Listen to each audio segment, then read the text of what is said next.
Hello one, hello all. Welcome back to As Told by Battnyd. I, of course, am Battnyd.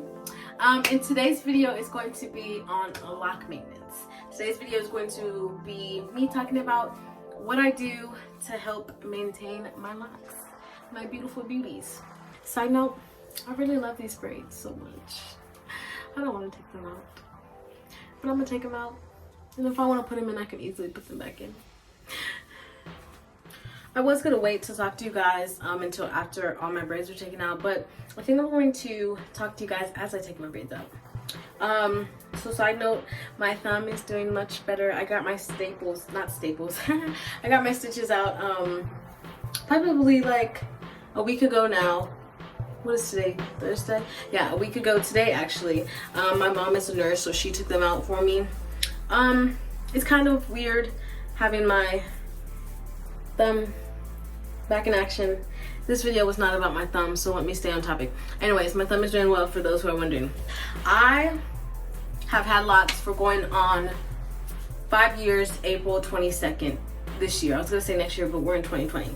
And all the almost 5 years that I've had locks, I have never, ever been to a salon to get my hair done, nor has anyone besides my big sister who started my locks. She retwisted my hair twice when I first got locks, but ever since then, I'm the only person who has touched my hair.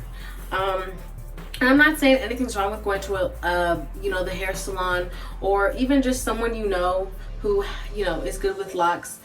Just for me personally, I don't trust many people, especially when it comes to my hair. And so that's really my reasoning for not going to salons and stuff to get my hair done and stuff, because I just don't trust people. And if they mess up my hair, I'm going to be very upset. And one thing about locks, it's not like regular hair, like locks. They form in a process. And so I'm getting to say that if someone messes up my hair or messes up my locks, I can't easily just cut it off and then let it grow back. No, I have to, cut the locks off or start locks all over again, wait for that whole process for my locks to lock. And it's just something that I would rather not do. If I'm going to mess up my hair, I want to be able to be bad at myself, not anyone else. And I want to be able to be like, okay, well, you did that to your hair, whatever. So that's really my reasoning for never ever going to someone to have my locks done. Again, I'm not talking down on any locticians or beauty salons that do locks. That's just my personal preference. If someone's gonna mess up my hair, it's gonna be me. With that being said, if you do get your hair done at salons, or if someone else does your hair, ask about the products they're using. If they're not telling you about the process of doing your hair, I would not go to them, because knowledge is key. Knowledge is power. And who would just want to sit in someone's chair and have a mystery hair day, ask what products are being used in your hair, because all products are not good for locks. Ask, are your products natural? Do they have sulfate in them? Do your research is what I'm saying, but don't trust anyone, because I hate to say a lot of people these days just say anything for the coin, and it's really sad. But yeah, if you do go to hair salons and stuff, make sure you ask what kind of products they're using, and then again, make sure that you let the hairstylist know not to pull your locks too tight. I think that's the biggest problem I see with people who go to salons. They get these tight styles, and nothing's wrong with getting styles, because styles definitely do make your retwist last longer, but people get these tight styles, and my gosh, I'm so stupid. I combine some locks and I just start taking it out. But yeah, that's the problem I see a lot of times with people who get their hair done at salons and get styles. It's just way too tight. And if you don't know, tight styles is going to lead to thinning of the locks. So that's really probably another reason why my locks have, gone the way they have, as far as health and shape and not thinning and stuff.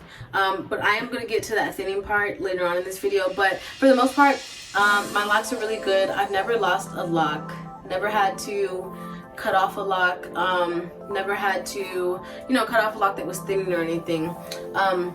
one of my locks in the back were really heavy on my scalp, and I just got tired of my scalp hurting in that certain spot. And so what did I end up doing, and I showed you guys this in another video, what I ended up doing was just combing it out, and I left it in a 2-strand twist, and I wasn't necessarily going to lock it. I don't know, I was just leaving it, letting it be. And then one day I just realized that it was locked. It's this lock. So yeah, I just left it in a 2-strand twist one day, and one day I just realized that, hey, it's locked. Another thing I want to say about styles, and I learned this the hard way, I would always do braid outs in the beginning of my lock journeys, and I would always twist rubber bands on the end super tight.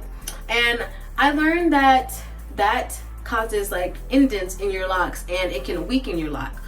So you know, if you're constantly putting a rubber band on just one part of your locks constantly over and over, it's going to thin it, and then eventually your lock is going to, you know, break off.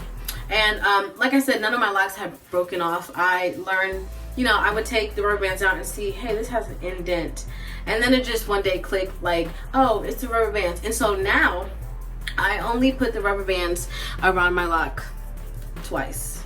So 1, 2, and that's it.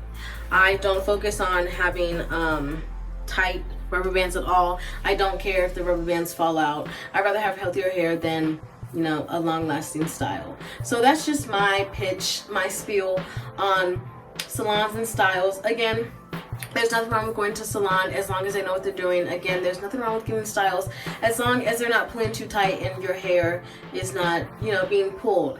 If you see those little bumps around your edges, that means that your hair is being pulled. And I highly suggest, even though the style might be super cute, I highly suggest to either try and loosen it up, put some oil on it to make it grow some more. But if that's not helping, just take it out, sweetheart. Just take it out. It's not worth having thin locks for a momentary style. It's not. Feel me? And so, yeah, I don't do styles. If you consider braid outs and twist out styles, then yeah, I do styles. But as far as like these elegant styles, I really don't do those often. Partially the reason I'm really tender-headed, especially now that I have locks. I was never tender-headed because, you know, being a loose natural as a baby, my hair was super thick. And so I never really been tender-headed. But now that I have locks, I say tender, like a chicken tender. Tender-headed, I've never been tender-headed. I think that's it. Now that I've had locks and I really don't manipulate my scalp too much, I'm really tender-headed. And so that's why even right now my face looks like it hurts, because I don't know. It doesn't hurt, it's just like I'm really tender-headed now. It's ridiculous. I really don't focus on parts except for the front.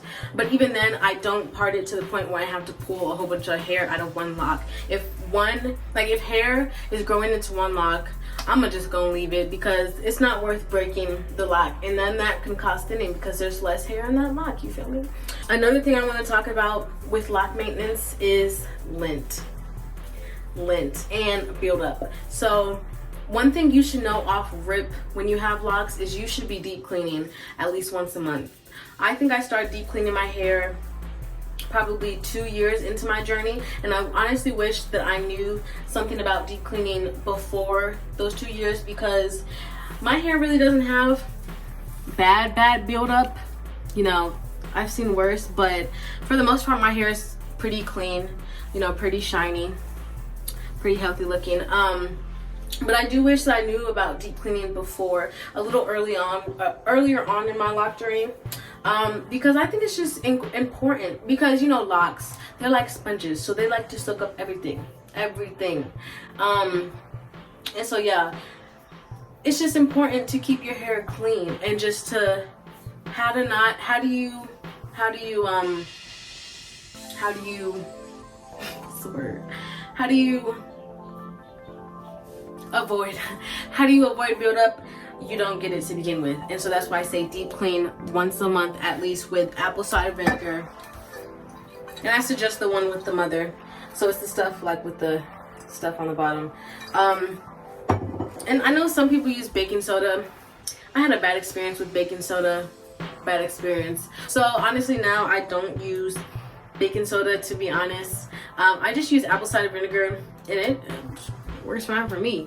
I will say Neutrogena has this anti-residue shampoo, and I'll insert the picture here or wherever. But Neutrogena has an anti-residue shampoo that works phenomenal. I will say I wouldn't suggest using that shampoo all the time because it is highly drying, just like deep cleaning your locks with apple cider vinegar is. If you do deep clean your hair, you always want to follow up with some type of moisture. So whether it be like a quick condition if you condition your locks, or a deep condition. I used to deep condition my locks, but I don't anymore. I just kind of was noticing more buildup than normal, and I don't know, I just was like, well, whatever, let me just go back to really not doing much as far as my locks besides retwisting, oil, water. That's really all I use. I don't use any cream product. I know some people do, and this video is about my lock maintenance, not theirs. And so yeah, to each his own. To each his own. See what works for your hair. But for me, I've noticed that, oh, I thought my sister said something. I've noticed that cream products don't work well for me. Yes? What?